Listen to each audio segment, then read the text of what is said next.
महाभारत का कथा प्रवाह न केवल एक महाकाव्य है, बल्कि यह नीति, धर्म और जीवन के गूढ़ पाठों का भी साक्षात्कार कराता है। द्वारिका में रहकर भगवान कृष्ण ने जो शिक्षाएं दी, वे आज भी हमारे लिए मार्गदर्शक बनी हुई हैं। राजनीति के उच्चतम सिद्धांतों से लेकर धर्म का पालन, सब कुछ इस महान इतिहास में समाहित है। हालांकि कृष्ण ने कौरवों और पांडवों के बीच युद्ध को रोकने में असमर्थता जताई, लेकिन उन्होंने अर्जुन की भूमिका को उजागर करके युद्ध की दिशा को बदल दिया। महाभारत के युद्ध में कृष्ण का सारथी बनना केवल भव्यता का प्रतीक नहीं, बल्कि यह एक गहन संघर्ष का संकेत है।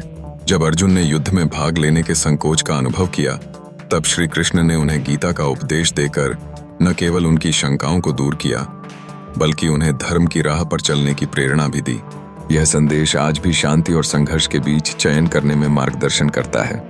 कृष्ण की भूमिका युद्ध के दरमियान उतनी महत्वपूर्ण थी जितनी किसी योद्धा की। जब कृष्ण ने पांडवों के पक्ष में युद्ध के पूर्व रणनीति बनाई, तो उन्होंने अपने कूटनीतिक कौशल का परिचय दिया।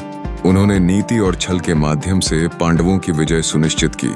यह उनका चतुराई भरा कार्य था कि उन्होंने पांडवों को जीत दिलाने के लिए साम, दाम, दंड, भेद जैसी चारों नीति का इस्तेमाल किया। युद्ध के अंत में जब गांधारी ने कृष्ण से शाप दिया कि उनके कुल का नाश हो जाए, तब यह शाप केवल व्यक्तिगत द्वेष का परिणाम नहीं था, बल्कि एक गहरी संवेदना का भी प्रतीक था। महाभारत के लगभग हर पन्ने पर कृष्ण की अद्भुत कार्यशैली और उनकी रणनीति दृष्टिगोचर होती है।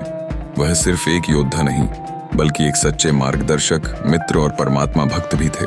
उनका जीवन और कार्य हमें यह संदेश देता है कि कैसे धर्म और नीति के साधन से बड़े संघर्ष को जीता जा सकता है। कृष्ण की यह अद्वितीय कहानी आज भी हमारे मन में एक गूढ़ प्रेरणा बनकर जीवित है।